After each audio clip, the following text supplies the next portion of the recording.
और अब रुक करेंगे 20 मिनट में 20 बड़ी खबरों का। वो आएगा और चाकू मारकर फरार हो जाएगा। इंदौर से चाकूबाजी की आई ये तस्वीर हैरान कर देती है। कैसे बदमाश चाकू से गोदकर युवक को मौत के घाट उतार देता है। मामला इंदौर के हीरानगर थाना इलाके का है। बताया जाता है कि जनकपुर इलाके में गाड़ी टकराने के बाद विवाद इतना बढ़ा कि नौबत जान लेने तक आ पहुंची। एक ने दूसरे की चाकू से गोदकर जान ले ली। घटना सीसीटीवी में कैद हो गई। वीडियो में देखिए। इसके बाद वो फरार हो जाता है।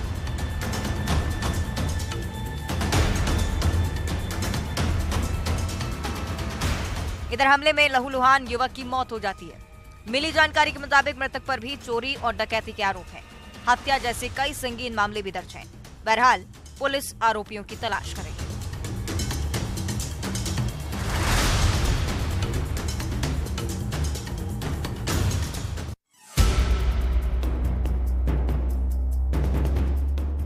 अंधेरी रात, दुकान से उठती लपटें, ये सायरन की आवाज और मौके पर अफरा तफरी। आग की तस्वीरें मध्य प्रदेश के शहडोल जिले की हैं। यहाँ एक दुकान से अचानक आधी रात को चिंगारी भड़की और देखते ही देखते पूरी दुकान जलकर खाक हो गई। उढ़ार थाना क्षेत्र के अटल द्वार के पास की घटना है। एक तरफ दुकान से उठने वाली लपटें लगातार भयावह होती जा रही थीं, वहीं डर ये भी सता रहा था कि आग दूसरी दुकानों को भी आक्रोश में ना ले ले। स्थानीय लोग तत्काल इसे बुझाने की जद्दोजहद में जुट गए। काफी मशक्कत के बाद आग पर काबू पाया गया। बताया जाता है कि मोबाइल दुकान में शॉर्ट सर्किट की वजह से आग लगी थी। मामले की जांच फिलहाल की जा रही है।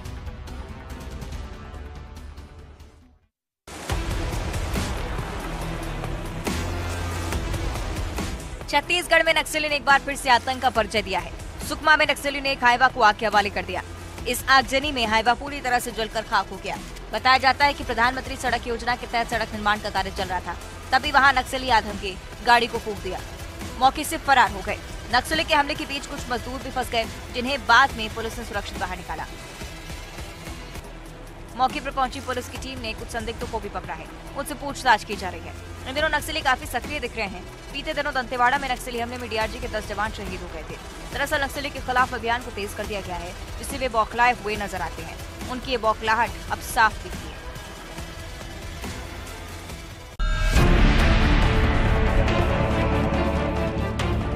कार की बोनट पर लटका एक शख्स को स्टंट नहीं कर रहा है, बल्कि इसे कार ने टक्कर मार दी है।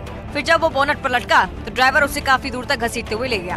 हैरान करने वाला ये मामला राजधानी दिल्ली का है। रात के करीब 11 बज रहे थे। आश्रम चौक से निजामुद्दीन दरगाह की तरफ जा रही कार से ये दुर्घटना हुई।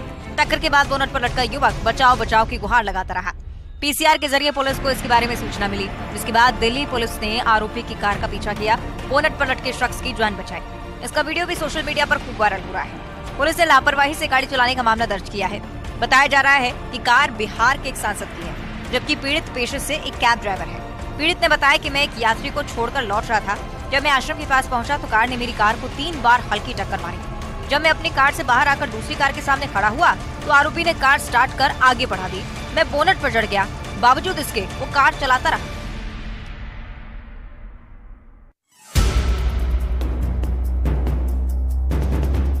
करीब 14 फीट लंबा एक किंग कोबरा कोरबा जिले के पसरखेत गांव में देखा गया, जिसके बाद ग्रामीणों में हड़कंप मच गया। जैसे ही इसकी खबर गांव वालों को लगी, देखने के लिए लोगों का हुजूम उमड़ पड़ा। इधर लोगों की भीड़ और शोर सुनने के बाद कोबरा पेड़ पर चढ़ गया। तब तक वन विभाग की रेस्क्यू टीम भी गांव पहुंच चुकी थी। वाइल्ड लाइफ रेस्क्यू टीम अध्यक्ष जितेंद्र सारथी ने रेस्क्यू से पहले लोगों की भीड़ को वहां से काफी दूर किया। फिर ऑपरेशन शुरू किया गया। काफी मशक्कत और सावधानी के बाद किंग कोबरा को पकड़ा गया। जमीन पर विशालकाय कोबरा को फुफकारता हुआ देखकर लोग भाग खड़े हुए। रेस्क्यू टीम ने बड़ी ही सावधानी से बिस्तर को बोरे में बंद कर दिया और फिर पंचनामा की कार्रवाई के बाद उसे जंगल में छोड़ दिया गया। आपको बताते चलें कि कुछ दिन पहले भी कोरबा में विशालकाय किंग कोबरा मिला था। ऐसे में वन विभाग लोगों से सावधान रहने की भी अपील कर रहा है।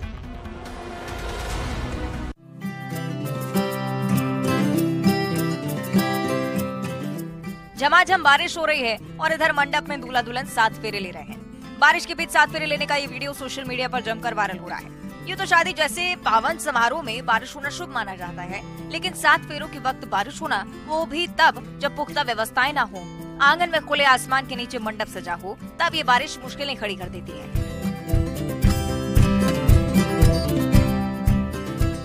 ये वीडियो भी इसी की बान की है। मुहूर्त न निकले, लिहाजा बारिश के दौरान ही दूल्हा दुल्हन को 7 फेरे दिलवाए गए। आगे आगे दुल्हन, पीछे से छाता लगाए दूल्हा। इस दौरान आसपास मौजूद लोग हंसते हुए नजर आए। पंडित घर के अंदर से ही मंत्र पढ़ रहे थे। महिलाएं भी अंदर से ही गीत गाती नजर आ रही हैं। अनोखी शादी के इस वीडियो को सोशल मीडिया पर लोग खूब पसंद कर रहे हैं।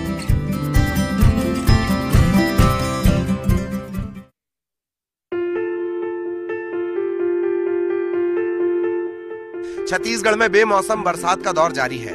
रायपुर समेत कई अन्य जिलों में लगातार बारिश हो रही है। मौसम की मार के चलते प्रदेश के कई जिलों में फसलों को काफी नुकसान हुआ है। जांजगीर चांपा जिले में आसमान में बादल छाए हैं। जिले में रुक रुक कर बारिश हो रही है। उमस भरी गर्मी से लोगों को राहत तो मिली, लेकिन उनकी फसलों को नुकसान पहुंच रहा है। मुंगेली जिले में भी लगातार तीसरे दिन बारिश जारी है। अभी मई शुरू हुआ है, लेकिन मौसम सावन सा लग रहा है। इधर बलरामपुर में लगातार बारिश के चलते नदियों का जल स्तर बढ़ गया है। नदियों में पानी आ जाने से भूजल स्तर भी रिकवर हो रहा है, क्योंकि गर्मी के कारण लोग पानी की समस्या से भी जूझ रहे थे।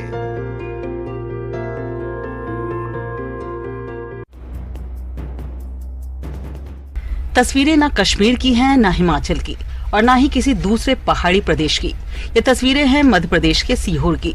सड़कों पर जमी बर्फ की मोटी चादर, हर तरफ बर्फ ही बर्फ है, जिसे देखने के बाद यही कहा जा सकता है कि ये सीहोर नहीं कश्मीर है। दरअसल मध्य प्रदेश में पिछले 72 घंटे से मौसम का मिजाज बदला हुआ है। राजधानी भोपाल सहित प्रदेश के कई जिलों में बारिश का दौर जारी रहा। तेज आंधी चलती रही, ओलावृष्टि होती रही। जबलपुर, शहडोल संभाग, ग्वालियर, चंबल, रीवा, भोपाल संभागों में बारिश का अलर्ट जारी है। इस बीच सीहोर सहित प्रदेश के कई हिस्सों में जमकर बारिश और ओलावृष्टि हुई, जिसका आलम ये हुआ कि कई किलोमीटर तक सड़कों पर बर्फ की चादर बिछ गई। बताया जाता है कि यहाँ पिछले 4 दशक में पहली बार ऐसी बर्फबारी हुई, जब पहाड़ी प्रदेश से सीहोर को अलग समझ पाना मुश्किल लगने लगा। इधर इससे किसानों को भी काफी नुकसान हुआ है। आफत अभी और जारी रहेगी, क्योंकि मौसम विभाग ने कई जिलों के लिए अलर्ट जारी किया है।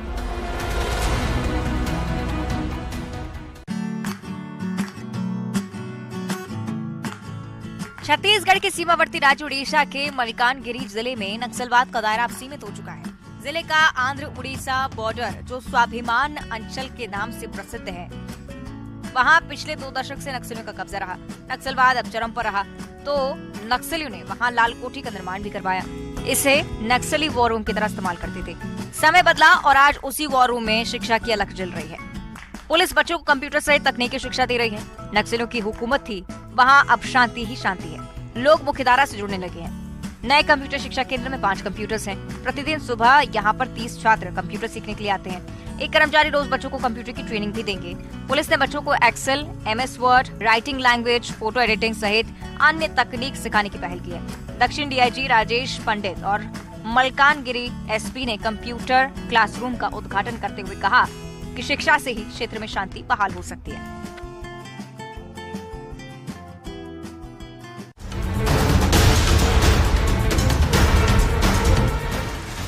श्योपुर जिले में चीतों के घर कूनो नेशनल पार्क में रविवार को एक टाइगर ने एंट्री कर ली। ये टाइगर कहीं से लाया नहीं गया है, बल्कि खुद ही चलकर यहाँ पहुंचा है। इसकी पहचान रणथंभौर टाइगर रिजर्व की T-136 के रूप में हुई है। वन विभाग के अधिकारी भी कूनो में टाइगर के प्रवेश की बात को स्वीकार कर रहे हैं, लेकिन वो इसकी लोकेशन और नाम नहीं बता पा रहे। वन अमला इस टाइगर के पद चिन्ह तलाश कर उसकी लोकेशन का पता लगाने में जुटा हुआ है। रणथंभौर टाइगर रिजर्व का एक टाइगर श्योपुर जिले की ओर बढ़ता जा रहा है। आसपास के गांव में उसने एक मवेशी का भी शिकार किया है। रविवार की शाम वो कूनो नेशनल पार्क के अंदर दिखा गया, जिसकी तलाश में वन विभाग का अमला जुटा हुआ है।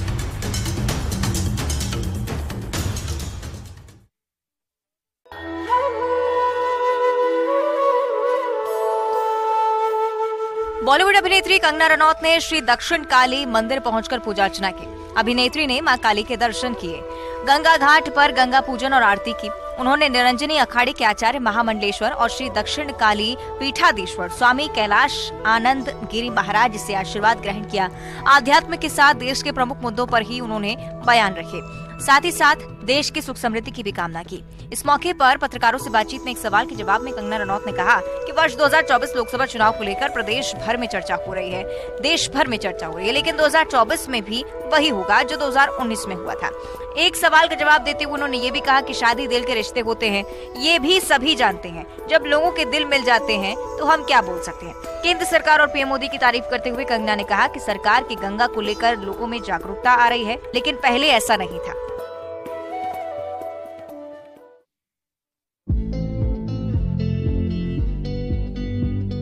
धमतरी के सीता नदी उदंती अभयारण्य में जल्द ही नए मेहमानों का आगमन होने वाला है। अभयारण्य में जल्द ही असम से लाए गए 4 मादा वन भैंसे शिफ्ट किए जाएंगे।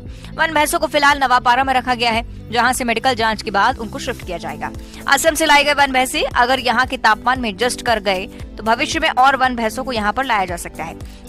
आपको बताते चले कि सीता नदी वन्यजीव अभयारण्य एक प्रसिद्ध पर्यटक आकर्षण है, जो पूरे वर्ष वन्यजीव प्रेमियों द्वारा देखा जाता है। ये 556 किलोमीटर के क्षेत्र में फैला हुआ है। इसका नाम सीता नदी के नाम पर ही रखा गया है, जो इस अभयारण्य से निकलती है और देवकुट के पास महानदी नदी में मिलती है। सीता नदी इसकी हरे भरे पेड़ पौधों और समृद्ध विविध जीव और मध्य भारत के बेहतरीन वन्यजीव स्थलों में से एक के रूप में उभरने की काफी संभावना है।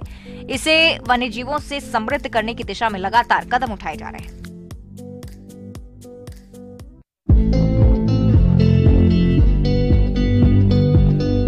एक परंपरा है संस्कृति को सहेजने की, पुराने रीति रिवाजों को जीवंत रखने की। ये परंपरा जिसका नाम है बोरेबासी 1 मई को अंतर्राष्ट्रीय श्रमिक दिवस के तौर पर मनाया जाता है। इस दिन छत्तीसगढ़ में बोरेबासी त्योहार मनाया जाता है।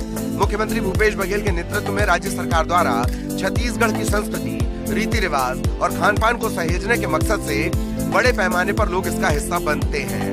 बोरेबासी खाते हुए अपनी तस्वीरें भी सोशल मीडिया के जरिए अपने ट्विटर और फेसबुक पर अपलोड कर रहे हैं। दरअसल छत्तीसगढ़ के ग्रामीण अंचलों में घर घर में आमतौर पर लोग बासी भोजन करते हैं। बच्चों से लेकर बुजुर्ग तक बोरेबासी का सेवन करते हैं। इस ठेठ देहाती पारंपरिक व्यंजन को नई पहचान देने के लिए सरकार ने बड़ी भूमिका निभाई है।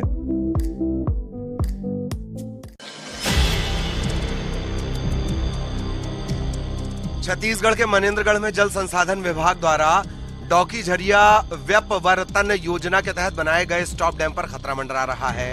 साथ ही खतरा डैम के आसपास रहने वाले दर्जनों गांव के हजारों लोगों पर भी मंडरा रहा है। दरअसल 7 करोड़ रुपए की लागत से बनाए गए इस बांध की दीवार में दरार आ गई है। आप चौंक जाएंगे ये जानकर कि महज 9 महीने पहले ही इसका निर्माण हुआ है। ऐसी जर्जर दीवार की तस्वीर बड़ी लापरवाही की तरफ इशारा करती है। स्थानीय लोगों की शिकायत है कि डैम की गुणवत्ता के साथ समझौता किया गया, इसके चलते डैम में बड़ी दरार आ गई है। वहीं दरार से अब यह खतरा बढ़ गया है कि अगर भविष्य में समय रहते दरार को बंद नहीं किया गया तो डैम टूटने से कई गांव जलमग्न हो सकते हैं। आरोप यह भी है कि अधिकारियों ने ठेकेदार के साथ मिलकर गुणवत्ता के साथ खिलवाड़ किया, जिसका नतीजा अब डैम में आई दरार के रूप में नजर आ रहा है। वे बरसात से पहले इसे दुरुस्त करने की मांग कर रहे हैं।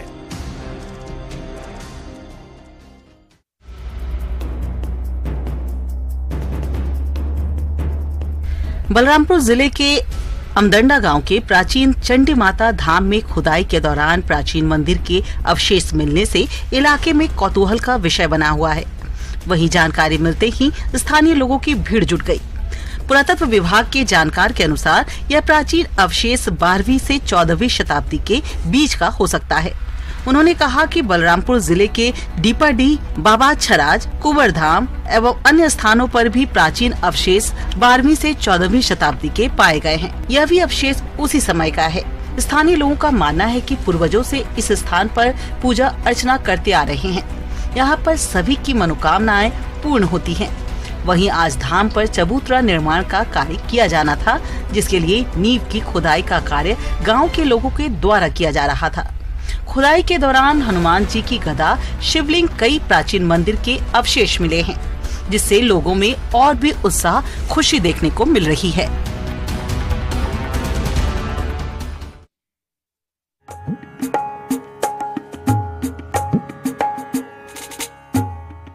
$751 किलो अष्टधातु, 22 फीट लंबा, 7 फीट चौड़ा, जय श्री राम, जय हनुमान की जय घोष, ये भारी भारी भीड़, गानों पर झूमते हजारों लोग, ये सब दिख रहे हैं इस शोभा यात्रा में।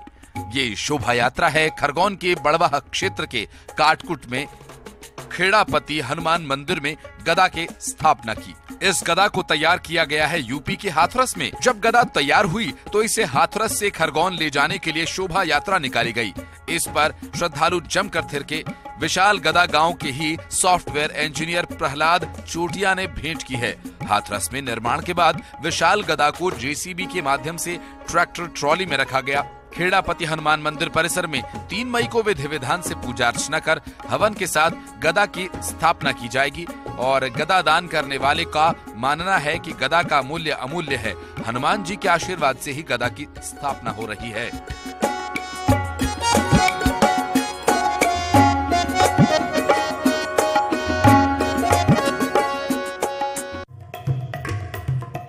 हिमाचल प्रदेश अपने खूबसूरत वादियों के लिए मशहूर तो है ही, अपनी उत्सव धर्मता के लिए भी विख्यात है। प्रदेश के कुल्लू में वसंत उत्सव की आखिरी संध्या पर ऐसा ही उल्लास और उत्साह देखने को मिला, जब कलाकारों ने अपनी प्रस्तुति से वसंत उत्सव में 4 चांद लगा दिए। पहाड़ी गायिका नीरू चांदनी, वॉइस ऑफ हिमालय के विजेता दुष्यंत ठाकुर ने अपने गीतों से जहां लोगों का मन मोह लिया, तो वहीं सूत्रधार कला संगम के कलाकारों ने गुजराती नृत्य प्रस्तुत कर दर्शकों की वाहवाही लूटी। इसके अलावा भी कई कलाकारों ने अपनी गायकी से दर्शकों का भरपूर मनोरंजन किया। वसंत उत्सव के दौरान स्प्रिंग क्वीन प्रतियोगिता का भी आयोजन किया गया, जिसमें संयुक्ता ठाकुर के सिर खिताब का ताज सजा। वहीं अलीशा ने फर्स्ट रनर अप और आदित्य ने सेकंड रनर अप का खिताब अपने नाम किया। राज्य के मुख्य संसदीय सचिव ने स्प्रिंग क्वीन प्रतियोगिता के विजेता उप विजेताओं को ताज पहनाकर सम्मानित किया। राजसमंद में रजवाड़ों का नगर देवगढ़ स्थापत्य कला का अद्वितीय उदाहरण है और ये कला और निखर उठी देवगढ़ महोत्सव में, जब राजमहल प्रांगण और बगीचों में नन्ही बच्चियों और महिलाओं ने मारी घूमर छे नखराली की धुन पर घूमर किया। चटक रंगों की राजपूती, राजस्थानी पोशाक और 16 श्रृंगार से सजी 250 से अधिक महिलाओं ने जब घूमर किया तो देखते ही बन रहा था।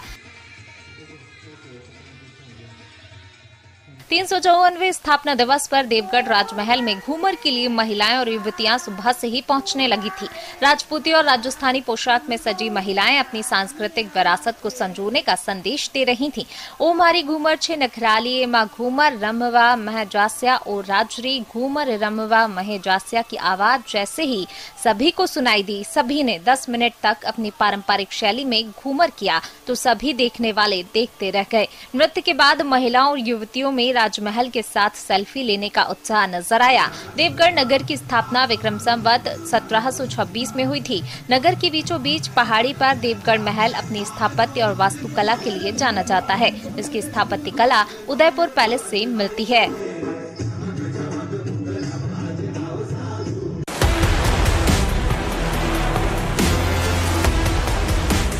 कैमरे की नजर से हम देख सकते हैं कि एक ट्रेन ट्रैक पर दौड़ रही है। रफ्तार भी तेज है, आगे कोई अवरोध नहीं, ट्रैक क्लियर नजर आता है, ट्रेन आगे बढ़ रही है। लेकिन चंद सेकंड्स के भीतर ही स्थिति बदल जाती है। जो ट्रैक कभी क्लियर दिख रहा था, वहां ट्रेन के लोको पायलट को अवरोध का आभास होता है। एक धुंधली सी छवि दिखती है, ऐसा लगता है मानो ट्रैक पर कुछ है। ट्रेन तब भी आगे बढ़ रही है।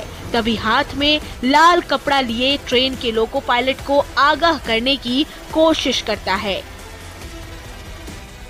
वो लाल कपड़ा लहराता है, खतरे का संकेत देते हुए ट्रेन को रोकने की कोशिश करता है।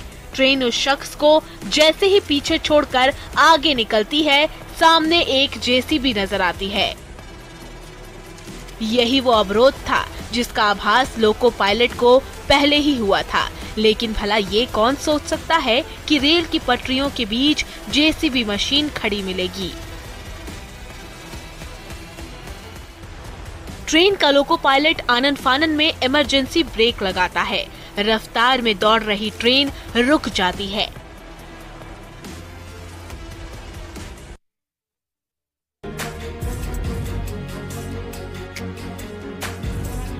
इस वायरल वीडियो में एक मालगाड़ी पाकुड़ रेलवे स्टेशन से गुजर रही है और उसके नीचे एक औरत पटरियों के बीच लेटी हुई है। सोशल मीडिया पर इस तरह की तस्वीरें आपने पहले भी देखी होंगी, लेकिन ये वीडियो कई मायनों में अलग है। जान बचाने के लिए पटरियों के बीच वाले हिस्से में जमीन से चिपकी महिला के ऊपर से एक एक कर मालगाड़ी के 50 से ज्यादा डिब्बे गुजरते हैं। लेकिन महिला जड़ बनी रहती है, जिस हाल में थी उसी हाल में लेटी रहती है। अगर उसने थोड़ी सी भी चूक कर दी होती या उसके शरीर का कोई अंग हिल गया होता तो परिणाम आपको बताने की जरूरत नहीं।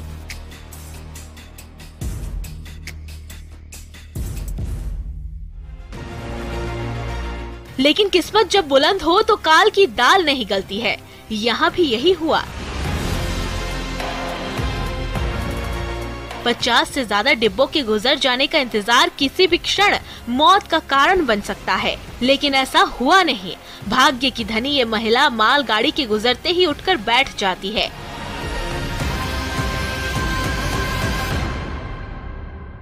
एक शख्स स्टेशन से कूदकर उसके पास जाता है और उसे रेल ट्रैक से दूर ले जाता है।